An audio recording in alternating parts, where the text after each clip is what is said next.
శాసనసభ్యులుగా అనంతపురం శాసనసభ్యులుగా పనిచేసిన పార్టీ జాతీయ ప్రధాన కార్యదర్శి ప్రభాకర్ చౌదరి గారు, సోదరులు సుధాకర్ రెడ్డి గారు, మాజీ మున్సిపల్ చైర్మన్ ముక్తియార్ గారు, సుధాకర్ రెడ్డి గారు, అదేవిధంగా మాజీ ఎమ్మెల్సీ పుల్లయ్య గారు, సోదరులు కొండారెడ్డి గారు, సురేష్ నాయుడు గారు, అదేవిధంగా వేదిక మీద ఉన్న పొద్దుటూరు పట్టణ అత్యగత మహారాజులు, తెలుగుదేశం పార్టీ కుటుంబ సభ్యులందరికీ కూడా నమస్కారం తెలియజేసుకుంటా ఉండా. నేను 10-12 సంవత్సరాల నుంచి జిల్లా పార్టీ అధ్యక్షుడిగా ఉన్నప్పుడు ప్రొద్దుటూరులో చాలా మీటింగులకు వచ్చాను. కానీ ఈ మీటింగ్లో ఇంత పెద్ద ఎత్తున తెలుగుదేశం పార్టీ కుటుంబ సభ్యులు వచ్చారంటే పెద్ద అయినా మజాక అనిపిస్తుంది. రాష్ట్రంలో ఒక రాక్షస ప్రభుత్వాన్ని పంపించేదానికి, ఆ నాయకుడిని పంపించేదానికి చంద్రబాబు నాయుడు గారిని అధికారంలోకి తీసుకొస్తే పొద్దుటూరులో ఇక్కడున్న రాక్షసుని పంపించి పెద్ద ఆయనకు ఓట్లేసి గెలిపించిన మీ అందరికీ కూడా తెలుగుదేశం పార్టీ శుభాకాంక్షలు తెలియజేస్తా ఉంది. చూసాం ఎన్నికలన్నీ కూడా 25 సంవత్సరాల తర్వాత కడప జిల్లాలో, ఉమ్మడి కడప జిల్లాలో 10కి 7 సీట్లు గెలిచాం. ఇది ఒక నిజంగా 25 సంవత్సరాల తర్వాత ఈ జిల్లాలో సీట్లు గెలిచామంటే ఇది కూడా ఒక చరిత్రే. పార్టీ ఎప్పుడూ బలహీనంగా లేదు. పార్టీ కార్యకర్తలు కూడా చాలా బలంగా ఉన్న జిల్లా ఇది. గతంలో 11లో 9 సీట్లు, 8 సీట్లు కూడా గెలిచిన సందర్భాలు ఉన్నాయి. మధ్యలో 2004లో రాజశేఖర రెడ్డి గారు ముఖ్యమంత్రి అయిన తర్వాత పార్టీ కొంత బలహీనపడిన మాట వాస్తవమేనా, మళ్ళీ కెరటంలా పుంజుకునిందంటే అది నీతి నిజాయితీ ఉన్న తెలుగుదేశం పార్టీ కార్యకర్తలు, పార్టీ నాయకుడు చంద్రబాబు నాయుడు గారు ఇచ్చిన భరోసానే ఈ విజయానికి కారణం అని చెప్పి తెలియజేస్తా ఉంటా. ఎన్నికల్లో మనము సూపర్ 6 పథకాల హామీలు ఇచ్చాం. అధికారంలోకి వస్తానే 3,000 రూపాయల నుంచి 4,000 రూపాయలు పెన్షన్ చేసిన పార్టీ మన నాయకుడు చంద్రబాబు నాయుడు గారు. దేశంలో ఎక్కడా కూడా, ఏ రాష్ట్రంలో కూడా 2,000 రూపాయల నుంచి పెన్షన్ ఇవ్వడం లేదు. తెలంగాణ రాష్ట్రంలో కూడా 2,116 రూపాయలు మాత్రమే ఇస్తా ఉంది. మన రాష్ట్రంలో 4,000 రూపాయలు పెన్షన్ ఇస్తున్నామంటే 29 రాష్ట్రాల్లో కూడా ఆంధ్రప్రదేశ్ రాష్ట్రంలోనే వృద్ధులకు, వితంతువులకు, వికలాంగులకు 4,000 రూపాయలు ఇస్తున్న ప్రభుత్వం మన చంద్రబాబు నాయుడు గారి నేతృత్వంలోని కూటమి ప్రభుత్వం అని చెప్పి అందరికీ గుర్తు చేస్తా ఉండా. ఇది చాలా అరుదైన విషయం.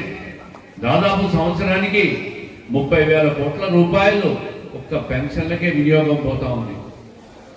మళ్ళీ జూలై నుంచి మిగిలిన కొత్త అర్జీదారులు, మిగిలిపోయిన వాళ్ళందరూ కూడా అప్లికేషన్స్ పెట్టుకోమని దాదాపు మొన్న జరిగిన వారం కింద జరిగిన పాలిట్ బ్యూరో సమావేశంలో కూడా 1,50,000 అప్లికేషన్స్ వచ్చినాయి, స్క్రూటనీ చేశారు. అవి కూడా జూలై నుంచి ఇచ్చేస్తామని చెప్పి జూన్ 12 అనుకుంటున్నా. జూన్ 12వ తేదీ ప్రభుత్వం ఏర్పడిన కరెక్ట్గా సంవత్సరానికి కొత్త పెన్షన్లను కూడా డిస్ట్రిబ్యూట్ చేయాలని చెప్పి సూచనపాయంగా ప్రభుత్వం కూడా ఒక నిర్ణయం తీసుకుంది ముఖ్యమంత్రి గారు. అదేవిధంగా సూపర్ 6లో గ్యాస్, వంట గ్యాస్ 3 సిలిండర్లు ఇస్తున్నాం. నిన్ననే ముఖ్యమంత్రి గారు ప్రకటన కూడా చేశారు. తల్లికి వందనం కార్యక్రమాన్ని కూడా అమలు చేస్తాం జూలై నుంచి అని చెప్పి. అదేవిధంగా మహిళలకు ఆర్టీసీలో బస్సు ఆగస్టు 15 నుంచి అమలు చేస్తామని చెప్పినాం. ఈ విధంగా ఒక్కొక్కటి కూడా గత ప్రభుత్వం ఖాళీ చేసిపోయిన ఖజానాను సంపదతో నింపేదానికి, సంపదను తీసుకొచ్చేదానికి 1 సంవత్సరం నుంచి ఆయన పడుతున్న కష్టాలన్నీ కూడా మనం అందరం చూస్తూ ఉన్నాం.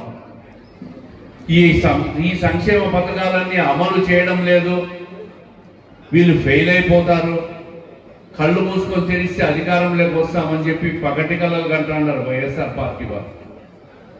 మాజీ ముఖ్యమంత్రి జగన్మోహన్ రెడ్డి గారు కూడా ఏ సంక్షేమ కార్యక్రమం అమలు చేయడం లేదని చెప్పి మాట్లాడుతున్నాడు. ఆయన మాత్రం పక్క రాష్ట్రంలో వారానికి 4 రోజులు ఉంటాడు.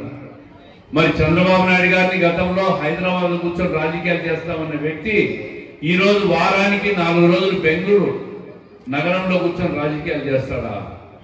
ప్రజల మీద ఆయనకు ప్రజల మీద ఆయనకు మమకారం కానీ పట్టు కానీ లేదు. 5 సంవత్సరాల అధికారంలో అవినీతి, అరాచకం, ప్రశ్నించే వాళ్ళ మీద కేసులు పెట్టి గత 75 సంవత్సరాల స్వతంత్ర భారత చరిత్రలో 5 సంవత్సరాల ఒక ప్రభుత్వంలో హైయెస్ట్ ఎఫ్ఐఆర్లు బుక్ అయింది ఏ ప్రభుత్వంలో అంటే 19 నుంచి 24 మధ్యలో ఉన్న ఈ ప్రభుత్వం హైయెస్ట్ కేసులు బుక్ చేసింది.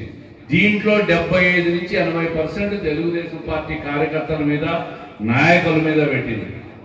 ఇవన్నీ కూడా ముఖ్యమంత్రి గారు డేటా తెప్పించుకొని కేసులన్నీ కూడా ప్రాసిక్యూషన్ విత్డ్రా చేయాలని చెప్పి, రౌడీ షీట్లన్నీ తొలగించాలని చెప్పి ఎప్పటికప్పుడు ఆదేశాలన్నీ ఇస్తానే ఉన్నాడు. చాలా మంది కార్యకర్తలు 10 ఏళ్ళు 15 ఏళ్ల నుంచి కూడా రౌడీ షీట్లు పెట్టుకుంటారు. అందుకే ఇవన్నీ కూడా తీసేయాలని చెప్తా ఉన్నాడు. ఇది విధంగా ప్రభుత్వం ప్రజల కోసం కానీ, కార్యకర్తల కోసం కానీ, రాష్ట్రం కోసం కానీ ముందుకు పోతా ఉంది. దీనికి ప్రజల సహకారం కావాలా? P4 విధానం మీరు తెలిసింటారు.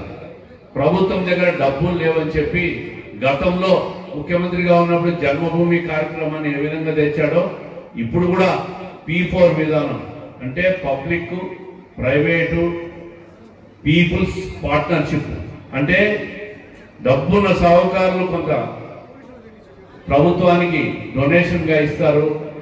ఆ స్థానికంగా ఏ అవసరం ఉంటుందో ఆ అవసరం ఉన్న ప్రజల నుంచి కొంత డబ్బు వస్తుంది, ప్రభుత్వం కొంత వాటా ఇస్తుంది.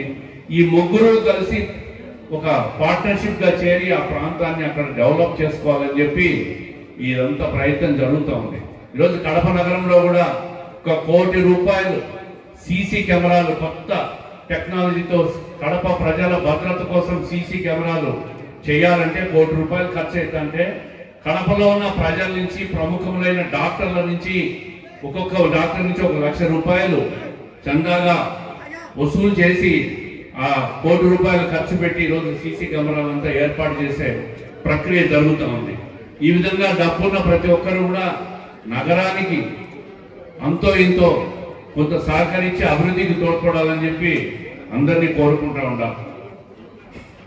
ముఖ్యమైన విషయం, మహానాడు 43 సంవత్సరాల తెలుగుదేశం పార్టీ చరిత్రలో ఎప్పుడూ కడప జిల్లాలో మహానాడు జరగల.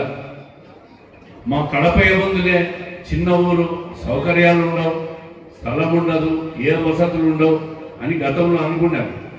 అవన్నీ కాదు, కడపలో బ్రహ్మాండంగా కని విని రీతిలో, గతంలో జరగని రీతిలో, భవిష్యత్తులో జరగకుండా ఉండే రీతిలో మీ అందరి సహకారంతో ఈసారి ఘనంగా నిర్వహించబోతున్నాం. ఇది కడప జిల్లాకు పెద్ద వరం లాంటిది. దాన్ని మన ముఖ్యమంత్రి గారితో మాట్లాడి కడప జిల్లాకి ఈ సందర్భంగా ఏదైనా మంచి కార్యక్రమాన్ని, అభివృద్ధి కార్యక్రమాన్ని ప్రకటించాలని చెప్పి కూడా పెద్దలు మన జిల్లా శాసనసభ్యులు, ఇన్ఛార్జీలు అందరితో కలిసి కూడా ముఖ్యమంత్రి గారి దృష్టిలో పెట్టాం. మనకు కూడా ఒక శుభ వార్త రాబోతుందని చెప్పి ఆశిస్తూ ఉన్నాం.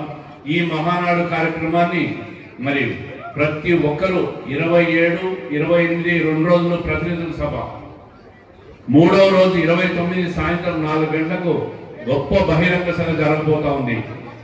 మీరు అంతా చూశారు, జయరాజ్ గార్డెన్ సమీపంలో రింగ్ రోడ్డు మీద స్థలం, బ్రహ్మాండమైన స్థలం, పెద్ద పార్కింగ్, 4 లైన్ రోడ్డు, ఎక్కడ ట్రాఫిక్ జాములు కానీ అసౌకర్యం కాకుండా భోజన సదుపాయాలు అన్నీ కూడా ఏర్పాటు చేస్తున్నాం.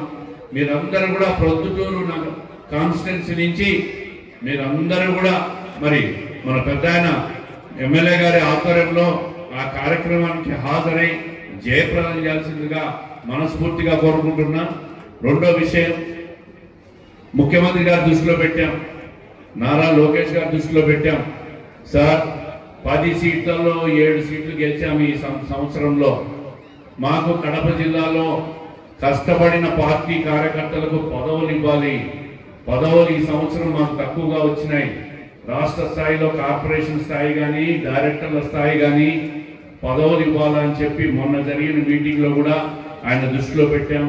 1-2 సార్లు మేము పెద్ద ఆయన కూడా ముఖ్యమంత్రి గారిని కలిసిన సందర్భంలో కూడా ఈ విషయం చెప్పినాం.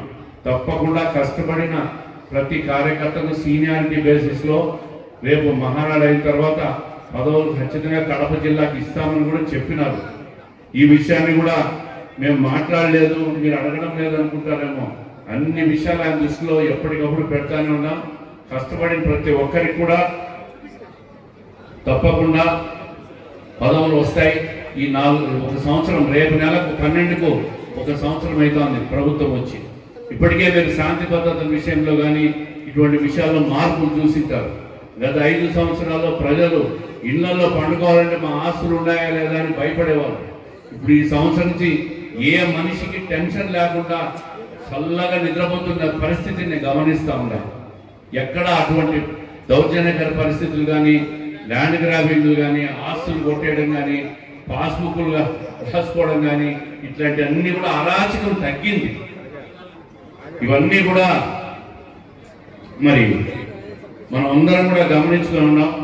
అదే విధంగా పార్టీ నిర్మాణం ఇప్పటికే అధ్యక్షులు మన ఎమ్మెల్యే గారు పెద్ద ఆయన దృష్టిలో కానీ మన సంస్థాగతంగా పార్టీ నిర్మాణం కేఎస్ఎస్లో వేసుకోవడం కానీ, అక్కడి నుంచి మరి మహానాడు కార్యక్రమాన్ని, ఈ మినీ మహానాడు ఇంత గొప్పగా జరిపారు. ఇంత గొప్ప కార్యక్రమం నేను చెప్తున్న 10 సంవత్సరాలు ఇంత పెద్ద మీటింగ్ నేను చూడలేదు. పొద్దుటూరులో బ్రహ్మాండంగా వచ్చారు, ఉత్సాహంగా వచ్చారు. ఇది కడప జిల్లాకు రేపు జరగబోయే మహానాడు కడప జిల్లా గౌరవంగా మరి కీర్తిశేషులు ఎన్టీ రామారావు గారి జన్మదిన సందర్భంగా గొప్పగా జరగాలని చెప్పి మీ అందరి చేతుల్లో ఉంది. ఎక్కడ ఎవరికి అసౌకర్యం కలగదు. మన జిల్లాలో జరుగుతుంది. ఉమ్మడి జిల్లా 10 నియోజకవర్గాల నుంచి కూడా ప్రతి తెలుగుదేశం పార్టీ కుటుంబ సభ్యుడు ఈ కార్యక్రమానికి రావాలా, హాజరు కావాలా, విజయవంతం చేయాలా. 29 జరిగే బహిరంగ సభను కూడా విజయవంతం చేయాలని చెప్పి మనస్ఫూర్తిగా కోరుకుంటూ అందరికీ నమస్కారం.